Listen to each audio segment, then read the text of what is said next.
ಇವತ್ತು ಶ್ರೀ ಸಿದ್ಧಾರೂಢರ ಮಠದ ಆವರಣದಲ್ಲಿ ಶ್ರೀ ಸಿದ್ಧಾರೂಢ ಸ್ವಾಮಿ ಆಟೋ ರಿಕ್ಷಾ ನಿಲ್ದಾಣದ ಅಧ್ಯಕ್ಷಗಳು ಪದಾಧಿಕಾರಿಗಳು ಇವತ್ತು ಸಿದ್ಧಾರೂಢ ಮಠಕ್ಕೆ ಬರುವಂಥ ಲಕ್ಷಾಂತರ ಭಕ್ತಾದಿಗಳಿಗೆ ಈ ಕುಡಿಯುವ ನೀರಿನ ವ್ಯವಸ್ಥೆ ಮಾಡಿದ್ದಾರೆ.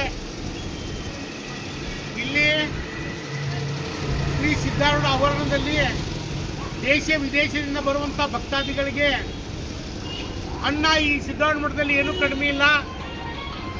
ಆ ಒಂದು ಆವರಣದಲ್ಲಿ ಶ್ರೀ ಸಿದ್ಧಾರೂಢ ಸ್ವಾಮಿ ಆಟೋ ರಿಕ್ಷಾ ನಿಲ್ದಾಣದ ವತಿಯಿಂದ ಇಲ್ಲಿ ನೀರಿನ ಆರತಿಗೆಯನ್ನು ಒಂದು ಪೂಜಾ ಕಾರ್ಯಕ್ರಮವನ್ನು ಹಮ್ಮಿಕೊಂಡಿದ್ದಾರೆ. ಇಲ್ಲಿ ಹುಬ್ಬಳ್ಳಿ ಆಟೋ ರಿಕ್ಷಾ ಮಾಲಕರ ಹಾಗೂ ಚಾಲಕರ ಸಂಘದಿಂದ, ಉತ್ತರ ಕರ್ನಾಟಕ ಆಟೋ ರಿಕ್ಷಾ ಚಾಲಕರ ಸಂಘದಿಂದ ಕೂಡ ನಮ್ಮನ್ನು ಕೂಡ ಬರಮಾಡಿಕೊಂಡಿದ್ದಾರೆ. ಇವತ್ತು ಮಳೆ ಬೆಳೆ ಹಾನಿಯಾಗಿ ಸಾಕಷ್ಟು ನೀರುಗಳ ಬಂದಲ್ಲಿ ಕೊಚ್ಕೊಂಡು ಹೋಗುವಂಥ ಭಾಳಷ್ಟು ನುಕ್ಸಾನುಗಳಾದರೂ ಕೂಡ ನೀರು ಮನುಷ್ಯನಿಗೆ ಬೇಕೇ ಬೇಕು. ಆ ನೀರಿನ ಮಹತ್ವ ತಿಳಿದವರು ಯಾರು ನೀರನ್ನು ಕಂಡಲ್ಲಿ ಚೆಲ್ಲಿ ಅದನ್ನು ಭಾಳಷ್ಟು ಅದನ್ನು ಕೆಡಿಸಬಾರ್ದು. ಭಾಳ ಪವಿತ್ರವಾದಂಥ ನೀರದು. ಆ ಪವಿತ್ರವಾದ ನೀರಿಗೆ ಎಲ್ಲರೂ ಮಹತ್ವ ಕೊಡೋಣ.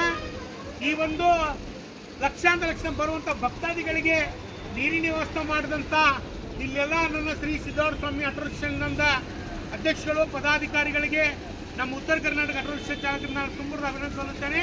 ನಮ್ಮಿಂದ ಏನಾದರೂ ಸಹಾಯ ಸಹಕಾರ ಬೇಕಂದರೆ ನಾವು ಕೂಡ ನಿಮ್ಮ ಜೊತೆ ಕೈ ಜೋಡಿಸುತ್ತೆ ಮನವಿ ಮಾಡ್ತೀವಿ.